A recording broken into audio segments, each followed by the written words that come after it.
We haven't heard a lot about Star Wars Eclipse since it was announced during the Game Awards 2021. The window for its release has been suggested to be 2026, but other news predicted to be released in 2027 or even 2028, and the game will take place in the High Republic era. The developer who created Detroit Become Human will have the same approach when it comes to this Star Wars game. You will be able to see the world through the eyes of multiple playable characters, with their own morality, personality, motivations, and impact upon each other and the story at large. The story will branch and give multiple endings and possibilities to evolve the story. If the story tries to be canon, this could diminish the possible outcomes of the story and not offer true freedom and open-ended finales. You have the power to make choices with consequences thanks to many outcomes in the deeply branching narrative. The game will have blasters and lightsaber battles, exploration through large open-world environments, and space travel and combat. The story will develop in an uncharted section of the galaxy with never-seen-before species and planets. It lets you play as a diverse cast of charismatic characters, each with their own story, abilities, and roles to play in the tapestry of events that could alter the carefully balanced peace of the Outer Rim. This area is home to slaves, pirates, and other criminals. The High Republic era was known as the Golden Age of the Jedi.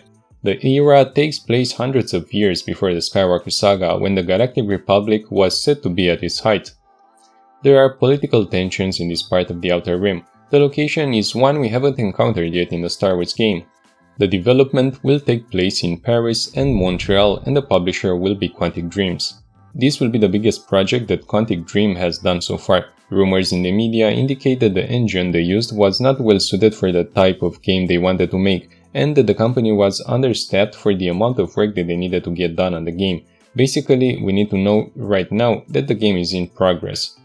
The studio has released a statement to address the rumors concerning the claims leveled against the studio. The Paris Court of Appeal dismissed them in 2021. This judgment upheld previous rulings and determined no toxic environment in the workplace and no discrimination of any type had occurred. The developers' alleged continued expansion difficulties are widely attributed to Quantic Dream's toxic workplace lawsuit and its unworthy reputation as a result of the litigation, which the studio previously labeled as a smear campaign before it was overturned by a French court of appeal in 2021. Quantic Dream co-CEO Guillaume de Fondomier addressed concerns of a toxic work environment, allegations that plagued the company in 2018. He said regarding them the following: "It is far behind us. We work with our teams every day. It's going very, very well. We are focused on the game development. That's the only thing that interests us. We decided to lead the studio in another direction to really have perfect editorial control over our studio." There were also rumors saying Quantic Dream had issues in finding employees because of the allegations, so this might be the reason the co-CEO went forward to clear things up. The amount of vacant roles in the company almost adds up to 100 at this moment. The company is advancing well in some areas, but other aspects of the game might be on hold until they can find someone to hire to do the right job.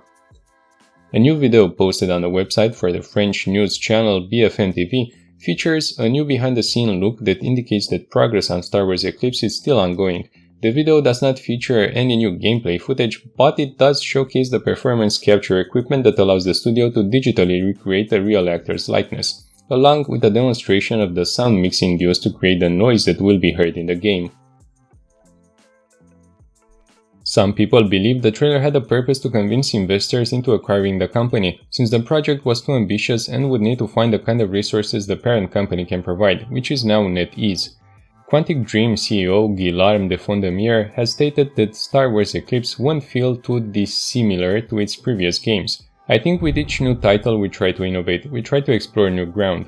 With Star Wars Eclipse we're certainly going to keep the fundamental elements of Quantic Dream game. Very strong story, very strong characters, multiple playable characters, and of course giving the players the possibility to change through their actions and decisions how the story unfolds." In the trailer we see a lot of interesting details. We have Yoda, a city that seems to be Coruscant, the Republic's capital, we have the space battles, and many new types of characters. The Quantic Dream game have scripted battles, and it remains to be seen if this will be kept for the Star Wars game as well. Since we don't have a gameplay trailer, we can assume only that the most traditional Star Wars elements will return, meaning lightsaber duels, force powers, and space travel. Release platforms haven't been confirmed yet, but we can expect Star Wars Eclipse to be available on PS5, Xbox Series X, Series S, and PC at the very least. Since the release date is so late, the PS4 and Xbox One is out of the question for sure. Studio founder David Cage said that things have changed and now Quantic Dream won't do exclusives when it comes to platforms. Quantic Dream is not exclusive to any platform anymore unless there are some specific exclusivity deals on a title-by-title basis, and all our games will be released on all platforms at launch. Before we get to play Star Wars Eclipse, we will have other Star Wars games to get our hands on, like Star Wars Outlaws and another Star Wars Jedi, which will complete the trilogy with Fallen Order and Survivor. Also, Star Wars Knights of the Old Republic remake will most likely make its appearance. Unfortunately, from the trailer we can't say that much how the game will be. It could be majestic or it could be dull.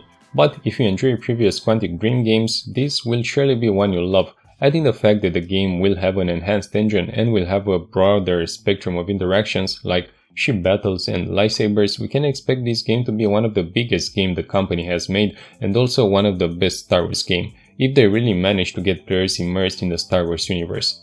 This is the last part, guys. If you enjoyed the video or if you're a Star Wars fan and want to hear more about this game as soon as the news gets out there, please subscribe to the channel to not miss out. I will be playing a lot of new games this year and I will post news, how-tos and various videos about them, so keep an eye out for them on my channel. Thank you very much for watching and I wish you all the best. Goodbye.